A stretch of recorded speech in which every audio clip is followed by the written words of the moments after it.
Most people looking for a tablet don't want to spend a month's rent on a device just to watch videos or let the kids play games.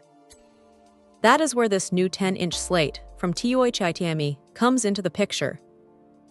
It is running the latest Android 15 right out of the box, which is honestly a bit surprising for a budget-friendly device. Usually, you are stuck with software that is a few years behind, but here, the interface feels snappy and clean. There is no bloatware cluttering up the screen, which is a massive win because nobody wants to spend their first hour deleting pre-installed junk. Now, let's talk about the feel of it. It is a standard 10-inch form factor, light enough to hold for a while, though the build is definitely more utilitarian than premium. It is not going to win any design awards for thinness, but it feels sturdy enough to toss into a bag without worrying too much.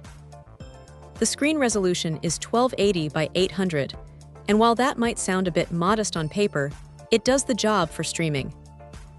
It supports widevine L1, which is a big deal if you are a fan of high definition, streaming on platforms like Disney Plus or Prime Video. Just keep in mind that some apps, like Netflix, can be picky about these things, so your mileage might vary depending on the specific service. Under the hood, the octa-core processor keeps things moving along nicely. It is not a gaming beast, so don't expect to run the most demanding titles at max settings, but for browsing, social media, and streaming, it handles the load without stuttering. The memory situation is interesting too. It lists 24 GB of RAM, but that is a mix of physical and virtual memory. It helps with multitasking, though it is not quite the same as having 24 GB of raw hardware power. Still, for the price, it keeps apps open in the background better than most tablets in this tier.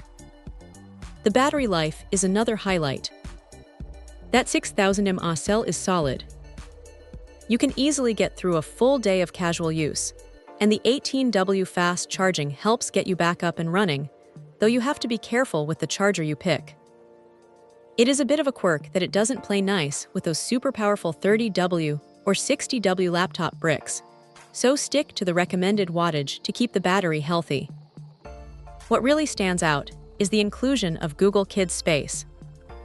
It is a genuinely useful addition if you have little ones, offering a safe, curated environment that keeps them away from the parts of the internet they shouldn't be seeing. You get parental controls that actually make sense, allowing for time limits and content filtering without needing a degree in computer science to set it up.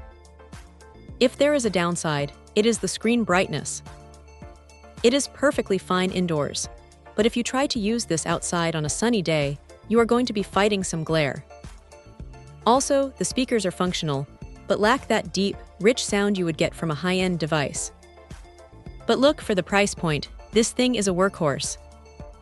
It is a straightforward, no-nonsense tablet that does exactly what it promises. If you need a reliable screen for the house or a dedicated device for the kids, this is a pretty smart way to go without breaking the bank. Check out the video description for updated price. And thank you for watching this video.